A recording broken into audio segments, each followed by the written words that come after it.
Hi guys, I'm Phil from Driftworks and this is my LP640 Murcielago. In this episode today I'm going to talk you through what we did to convert the Egear transmission to manual. This is not really a how-to video, it's just sort of a little bit of the documentation of what we did to make this happen.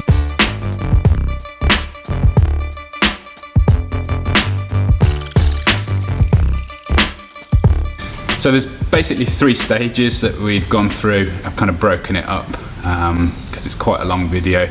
One of which is basically getting a clutch pedal inside the car with a master cylinder. The second is the hydraulic release bearing, the slave cylinder that's going to actuate the clutch. And the third is the linkage on the back of the gearbox in a hope to actually select all 6 or 7 counting reverse gears on an Egear transmission. Now, just bolt it in. Simple. What you're on about? So this is the pedal boxes? Yes. I don't know why I put a question mark on that. Well, auto, manual, and they don't quite. But yeah, one's a left-hand drive, one's a right-hand drive. Oh. And we're hoping to just be able to flip some bits. But it's not looking quite that easy because the spacing is different from the mountings. You're gonna have to keep this pedal. Well, no, we'll probably have to keep that. Might have to. Yeah, maybe put this pedal onto that, and then shorten that down. Get it onto that, and we might have to bend it out of the way. I think we need to do some drawings and some. Yeah. Why you decided to try and reuse like an OEM Lamborghini one as opposed to like an aftermarket pedal box? It's incredibly have you seen how much work? Yeah, I have, but like you're now going to have to spend a lot of time fixing it. But if you look at the pivot ratio on the brake, just purely that alone, this like ratio and just there is, and if you look at the strength of it, that's like massively stronger than anything aftermarket. You know, in the way it fits in the car is very specific. You know, if the pedals were out of line, it would be terrible. It'd be nice if it was a little bit easier to. Yeah, we did think it was going to be a case of, yeah, it's for a left-hand drive car, but we'd just kind of swap that to the other side or something. Yeah, we'll just stop cutting. Yeah. Chop chop. So, Monsieur Taylor, you have come up with a plan. We have exploded 2 boxes and hopefully made one that works. Yeah. So this is original clutch pedal. Yeah. Unmodified, so that fits in there. Yeah. We've had this in the, I've set it all up on a milling machine and drilled and put the 2 roll pin pegs through into that. So let's get it back into sequence. So we have that, we have the standard shim for there, then we have the modified brake pedal. So that's the original brake pedal off the right-hand drive pedal box, and it's had some heating up and modifying done. Yeah, because that's the original automatic pad off it. Yeah. So we took the automatic pad off and swapped it to the manual pad. And just got the spacing about the same. Yeah, dig that back on there. We had this one here was obviously a lot longer, so what I've had to do is cut it down, remachine this to put the original. Which, this bit? This bit here. So yeah, the bit that's on. Yeah, that originally was like another 1.5, 2 inches longer there. Yeah. Basically that was onto there because it was like full width. So you had to machine it off, and and that's got a bearing location there. So I had to put a bearing location back into this. I've got the original picture here. Very sketchy. Yeah. And bizarrely, the manual pedal box comes with these roller bearings, so it's all on nice roller bearings. Yeah. Whereas the Egear one was on like just like bushes and just ran in things. So obviously they're still really nice, but the bearings are better. I mean, obviously for the clutch, you get a lot more throw on the clutch, but the brake moves very little. Yeah. It's actually really, really nicely put together pedal box. Yeah, it's an incredible bit of engineering from standard, isn't it? Having worked on a lot of TVRs and that, where they are incredibly rubbish. Yeah. This is actually very, very nice and super strong. Yeah, and it's great that we've managed to, you have managed to do all of the machining to basically make it work as it would stock. Right, so that's the clutch. Basically, this drives the pedal through these 2 roll pins. There's one there, one at 90 degrees through to hold that. That basically drives this, which is where the master cylinder arm mounts. That will work like that, and then the master cylinder's mounted off the bulkhead. Yeah. So that will be work off a clevis pin here, just to work the clutch arm, and then the brake works, obviously, that works independently, which works onto the fulcrum pin there to work that. So which is kind of a ratio thing. That's right. Yeah. It'd be difficult for us to replicate that, so I'm really happy. And it's like packaging, because obviously it's to get the pivot low with the servo and everything in the same height. So it's quite clever, really. Yeah. All the original brake light switches and adjustable stops all still work as should. Excellent. Final assembly, and then we'll fit in the car and see whether my fat feet have issues here. But yeah, excellent. But I dread to think how much they are, but well, it's got the wrong number on it anyway. It says 6.2. I'm not having that. You'll have to get Ed to 3D print you some. Yeah, he'll love that. Right, so we can take this off to Jake and paint it. Yeah. Nice. 2 minutes later, and Jay's done a nice paint job on the pedal for us as well. So. Awesome. Excellent. Final assembly. Ha! 3 pedals. Pretty happy with that, aren't we, mate? That's good. That is a good day. Yeah, not a bad day's work. That. It looks I can't even reach it.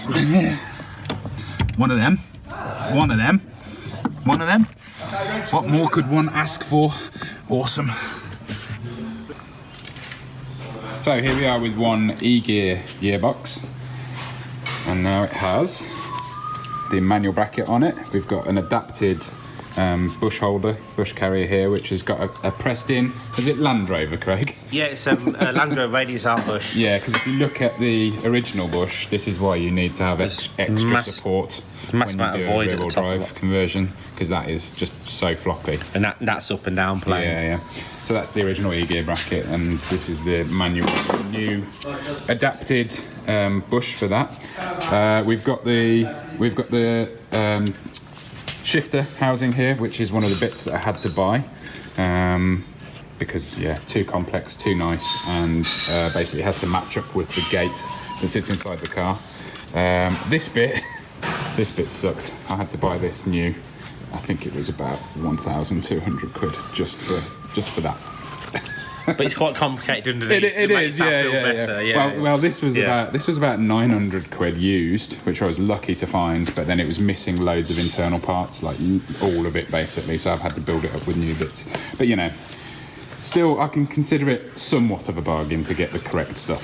Is that about $4,000 new or something similar? Something ridiculous. So now we're just trying to work out the linkage here, because what we found is that the Egear shaft diameter there is it 14 mil there? Is that right, Dave? Yeah. And then this is a M12 adjuster here with different size UJs. So we're basically going to have to make an adaptation, which what we're currently thinking is we're going to change that. We're going to drill this out in the lathe and helicoil it so that it brings it down to M12. That's the current plan, and then we've got a bit of work to do with getting the length correct as well, because again this section here is longer as well as bigger, so we'll get on the lathe and wish us luck.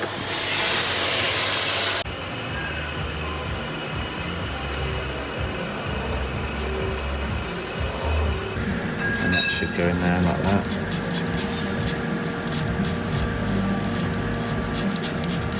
Put that to length. I just need to put the counterbore in it as well.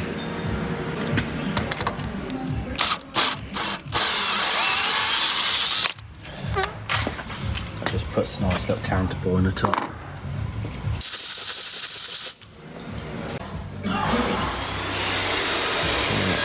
So, it's wind in. That goes through the end of it, and when it does, it like forces the end thread out, it deforms it, and then in theory. So is this one is time cert, is it?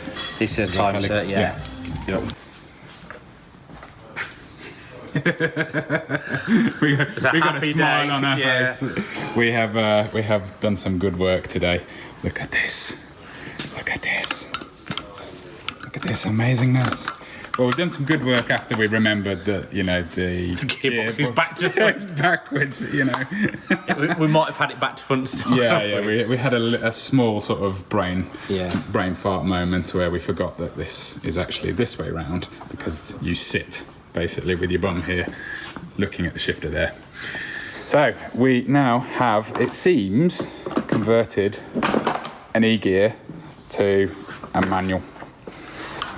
We've used a lot of the standard parts, so I've had to spend a little bit of money with Lamborghini and source a load of used parts, but what we've also had to do is adapt this from a 40mm shaft here, adapt it down to a 12mm 1.25 threaded adjustable bar here, so that's been time certed, reduced down to M12.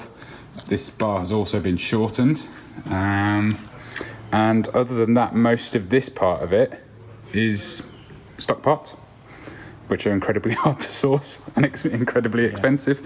But yeah, the difficult bit is pretty much done. It's pretty hard for us to actually adjust this accurately at this stage, because this is all still... Yeah, once this is mounted in the car, this bolts in here, there's adjustment here, and then you need to get this angle to the gearbox correct, and only then will you be able to get the length of this correct and get the left and right finally set up. But yeah, we currently have first, second, third, fourth, fifth, sixth, and if you press down and up, reverse. Ta-da! What's wrong with your face? Why were you looking like that? It's Friday afternoon, we're working on Lamborghinis. The release bearing runs on ATF, not brake fluid. That's the difference. For so we're concerned, obviously, if we put brake fluid in, it could damage the seal, so we need to try and get it, either get it apart and change it for a proper one, or change the seals. We didn't seem to want to come apart. Oh. Yeah, it's fighting us. Yeah. Fighting me, he's Googling. So you've got your new clutch as well, yes, which is from Extreme, available at driftworks.com. So if you have a Lamborghini Murcielago, you can get your clutches from here.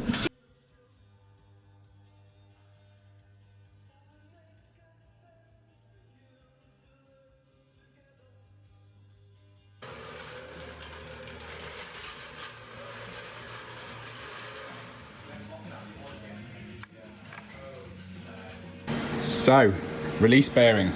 Yes. I bought a Power Racing one, which is pretty cool because it's super compact. We actually tried converting the original Egear hydraulic slave release bearing, put new seals in it, had some new custom seals made that are for brake fluid, not ATF. It hasn't worked out, unfortunately. They're an absolute nightmare to change these seals. There's seals and scrapers in there, and I messed one of them up, and I figured not taking any risks, so go with. I mean, it might have worked, but yeah, it could have done. But it just felt really tight, didn't it, when we put it on, and it may have loosened up. But and we've had all the fun with leaking mass slaves over the years. Yeah, so. With everything we've done with the drift cars, though, we've all used sort of aftermarket stuff, and this looks like the right bit of kit, and it also happened to fit at least the front half of this, which is the original Lamborghini part. Except for, what did you have to do? Well, this, as you can see in that's like a dual bore. Yeah. So the fluid actually comes in through that hole into the big bit of the bore, then went through and actually slides. So we've had to make a jig for this, hold it in lathe, and then turn that down so it's all the same size. Yeah. So and now, that's not a part that the actual bearings run on. No, it's just the supporting it. And then the Hal base one comes with these adjustable shims, like 50 thou shims. So what you can do to get the installed height correct, you can put that on, and then that slides on like so. Nicely. And then that stays there, and then that slides up and down like that. You've done a measurement for the approximate stack height so far. We need to obviously shim it up correctly so it doesn't go. These things are terrible when they go past their reach and things like that. Sometimes they pop out, but look, we do all the measurements. Luckily with this one, it's actually got snap rings, so that it can't. It goes solid. Yeah. You know, like some of the aftermarket, like them, the Wheelwood one. They just literally fire them off the end. Yeah. This actually has a stop, so that's really good. Excellent. Good stuff. So this is the said piece. This is original Lamborghini stuff, and it's really posh actually. It pushes the fluid through. It comes to feed and return through them, which did come through these holes here. Yeah, and it actually pushes the on the Egear the hydraulic fluid to depress the manual clutch. But yeah, so you've had to turn this down. Basically, we pulled this back 22 mil. Yeah. Which then gives us allowed with the angle, so we can put the shims on that come with the Hell Racing one. Yeah. And it gives it a nice face to push against. And this is just tacked in place because we were experimenting, but actually we're going to move this. This is just to stop the spinning. It's rotating. Yeah. So basically we need to put that in so it kind of keeps it in the exact place that we want it to. But yeah, it's worked out quite well because the gearbox seal is still there and everything, isn't it? So, yeah, that seal's on the inside of the shaft in there. So yeah, it's looking good so far.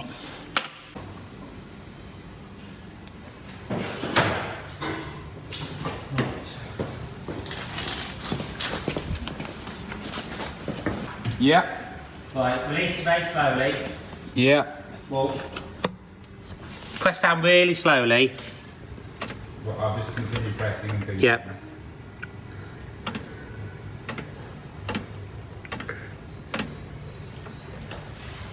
Okay, hold it there. Yeah. Release it slightly. Yeah. Keep releasing. Right there. Yeah. That's where it's just started to bite. Okay. So keep going down. Yeah. Yeah, 'cause that's got loads of lift. So that's fully cleared the clutch, yeah? Yeah, like, if you let, I'm still moving now. If you release it, I'll tell you when it stops. Okay, I'll come up slowly.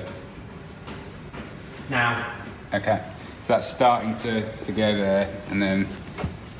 Yeah. That looks pretty good. Yeah, that feels pretty good as well. It's like firm, but only like the GT3 clutch was. You release it off. Yeah, that's off. And we've got probably 4 mil of clearance, which is exactly what we measured. Yeah. Whey! Bloody hell, that's a lot. It's almost like we've done these clutches before. Yeah. Well, what we need to make sure of is that we never have to do them again on this. Yeah.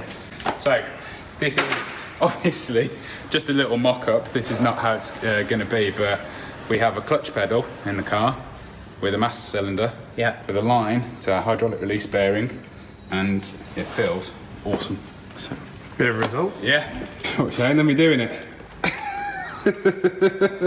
So just to explain what we're doing, right? Egear. So it doesn't have the hole, but it does have a pilot hole, which we hope is in the right place. Yeah. And also we don't know what size this needs to be.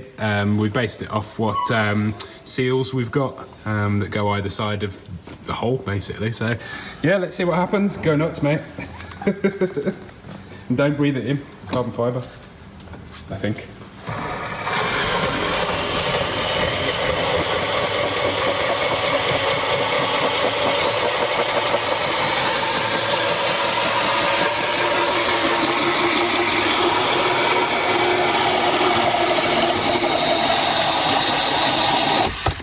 Woohoo! That's quite tough. It's now officially a manual. Yeah. So now we've basically got a pile of like seals and foam pieces. From So if we bolt the gear lever up into position now and see what the stack height is and where everything else goes. And just like that, we have daylight. And we have Baxter. What are you doing, buddy?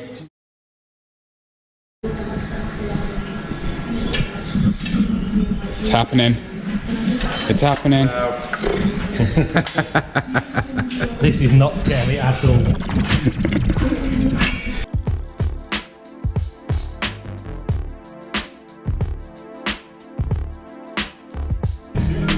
And she's in. Not exactly bolted up yet, but you know. That was alright, wasn't it?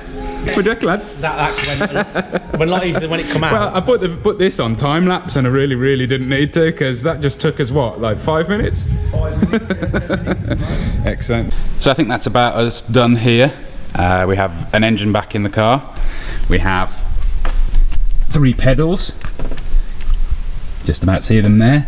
We've got a shifter, and all of this is in my Egear Murcielago LP640. As I said in the last video where I showed you the ITB conversion that we did, there's lots of exciting stuff on the horizon for this car. I've bought some cool stuff that wasn't part of the original plan. Make sure you're subscribed, give us a thumbs up if you like this video. Check out my Instagram, that's where a lot of this stuff is sort of released before we're able to make the videos. Making videos is quite complex. But yeah, thanks for watching guys, I'll see you in the next one. At Driftworks, we've helped over 50,000 happy customers since 2004. Our huge online parts store is simple to use, with superb shipping rates to anywhere in the world, and finance options available for UK customers. We live and breathe wheel fitment, so if you have any questions about your own car or any of our products before placing an order, please drop us an email at shop@driftworks.com or give us a call. Thanks for watching.